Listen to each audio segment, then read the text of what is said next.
Good morning, Thumbs here, standing out in the beautiful woods of Cambia. This is our Rustling Roots Education Center, and I am standing in front of our new wigwam that we built with Jeff Gottlieb. Had an amazing course over the weekend, and my hope was just to talk through some of the parts of it. You know, it was an overwhelmingly intense, wonderful, dynamic class where I think I could have had 5 more of them. You know, I've already built multiple wigwams and I'm still struggling to kind of comprehend the whole process. But Jeff is such an incredible teacher, and so I wanted to just go through some of the highlights of the craft and of the structure, and just share some of the points that might not be obvious if someone's trying to build their own, and kind of share a little of the awe of what these materials can do. So here's kind of a rambling muse about the wigwam build. So as you can see, it's actually a structure that is made out of cedar saplings. So these cedar saplings, a lot of them are from not necessarily just a young tree, but the cedars grow in clumps of trees. And what can happen in a dense thicket is that if they're all growing in clumps, then they can kind of shade each other out. And so it's a really part of stewarding the forest can be to thin these clumps. And when you see a group of 3 or 5 sprouting, you can kind of take the 4 smallest and leave one of them to rise and grow taller. And so this is, a lot of these are the ones that were not the largest and we're not going to make it. Then you can see that they're woven together with pawpaw. This is the inner bark of a pawpaw tree, which is the largest endemic North American fruit. And it's an incredible tree because it grows real straight, and you know, kind of has a wiggle to it, but it's thin. And when you peel off the bark, it's such a moist tree that the bark comes right off, and then you can peel the outer bark off from the inner bark, and that's what leaves you with this really incredibly strong lashing. You know, it's not quite as durable as something like a hickory inner bark, but it's so easy to peel and so easy to work with because it's so moist when harvested fresh, that it's really, you know, we can, these ones on the outside, we can treat to make them last a little longer, and then we can also just replace them as the years go on. Pawpaw is a fast-growing plant, and it's an abundant plant, so we do this lashing technique that really involves keeping the cordage quite straight, you know, so it's a lot of these flat fraps and lashes around, and that keeps the integrity of the pawpaw inner bark. And then, to me, one of the most surreal parts is just that this is the outer bark of a poplar tree, or it's a tulip tree, and you know, it's an incredible process. We were so blessed that right near here, only a month ago or so, there was a ridge, which, you know, tulip trees aren't known for growing on ridges, but this had a lot, and big windstorm came and blew them all over, and so they fell over with the roots still intact, and so a lot of the moisture was still trapped in there. So when I got there like a month later, the leaves were still green, the roots had, you know, the trunk hadn't broken, and so it was full of moisture, and so we didn't even have to cut down any trees, but harvested basically all the bark from about 3 trees, and it's an incredible process. I hope everyone can experience of getting to put a kind of a metal wedge, could also use a hardwood wedge, and even sometimes just your hands in between the sapwood and the bark, which I believe would be the cambium, and sliding in this. It's so moist and soft and pure, clean, kind of tan color, and then eventually it just pops off, and the whole thing comes off as this sheet. And you don't have it laid out now, but we flatten them on kind of presser bars, and you create huge plywood slabs of bark.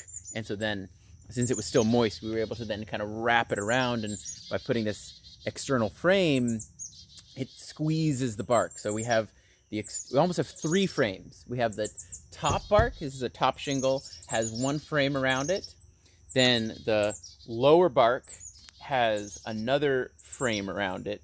And then if you look on the inside, there's another frame. So this is the third frame that is the inner frame and then the outer bark holding frame. And so that's what squeezes the bark together. So otherwise there's no fasteners. It's just bark being squeezed together by cedar that's lashed together, and the cedar is then also buried in the ground. And so we're probably going to get about 5 years out of this structure because the soil here is really high clay, which has a high moisture retention. But each of these posts is about 18 inches in the ground, which getting 18 inches into clay isn't easy. You know, we used a combination of both using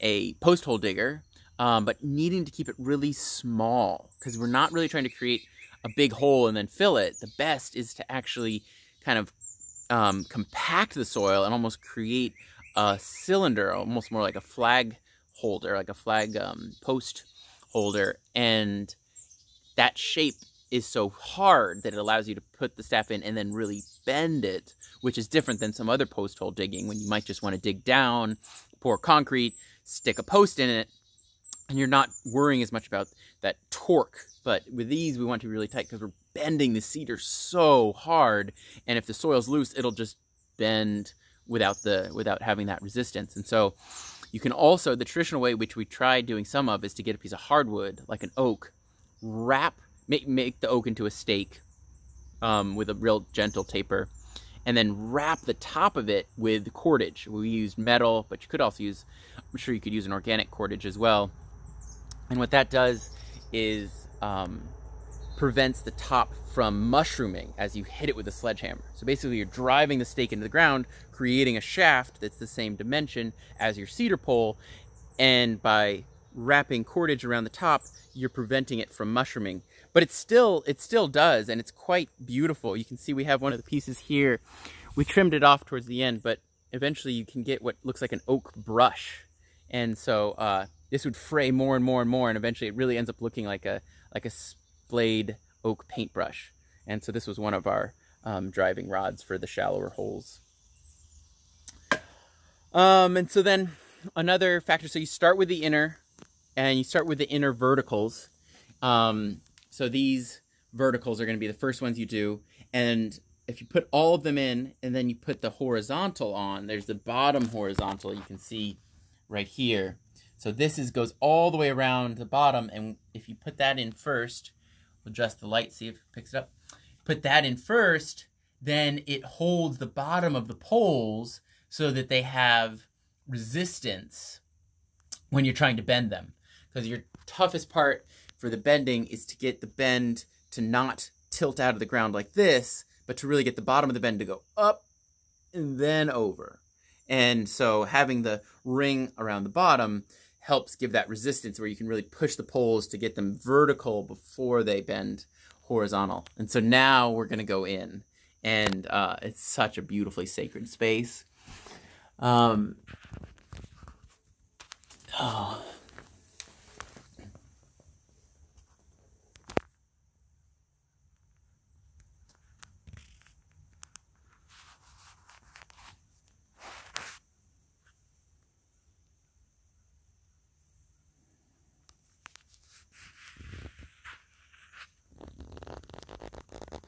So as you can see, there's the verticals, and then there's some arches as well. You know, and the complexity of the structure is almost too much for me to explain right now, but it's basically just involves mostly doing 2 arches from north to south. And then if you look up here, another set of arches from east to west, and they all come together to create that square at the top. That's the fire hole. And once you've created that fire hole, a lot of the rest of the vertical poles are more just interweaving. And that's definitely an oversimplification, but you'd have to come to class and experience it to learn how to do it.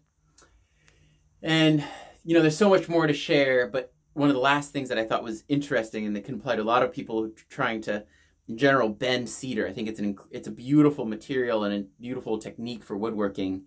And one of the techniques that I learned in this weekend was that you might have some cedar that's too large of a diameter to bend evenly. So what can happen is if you had a really large diameter section and then it tapers down to a smaller section, the bend is going to want to keep happening in the tapered section because it's thinner. And so to get an even bend, what you can do is use a froe, which is kind of like a wedge that slides into the wood, and you start splitting it. You use a froe, you could use a kukri, you could use a wooden wedge, and basically you're splitting the thicker part of the wood and then peeling it back until you can take off a lower section. So if you imagine if the bottom is twice as thick as the top, then what you can do is split it and just split the bottom until it gets to the section that's half as thick. And so you end up making the bottom half as thick, which ends up making it the same thickness as the top. And the other advantage of that is that you get these, not just the same diameter, but even sections that are flat. And so these flat sections have a lot of surface area for contact here, which gives a lot more friction. And so it can be, oh, now you can see me again. It can be a really strong way to create a lot of perfect pieces, even if you don't have all, the dream cedar is like not tapering, 2 inches thick, 10 feet long without tapering. And it's like, that's just not always an abundant plant. So, yeah, and it's a beautifully tall shelter. And then I want to show you one of the most surreal parts is that it's so strong. We were able to, have 10 people on here when it was just the base frame. And so you can climb right up the structure, as I'm doing now, and sit on the top. And so now we have the view down into it. And it's really incredible to be on something that's nothing but woven inner bark and bent cedar saplings and peeled outer bark. And now I'm standing fearlessly on top of our newest shelter here at Cambia. So please come visit. Our home is your home. This space is going to be a sacred shelter for song and sharing and ceremony and sleeping, and this is our gift, and the gift from the forest to us that we want to share. So please ask questions, and we'll bring this beautiful art back to life together. So have a good one.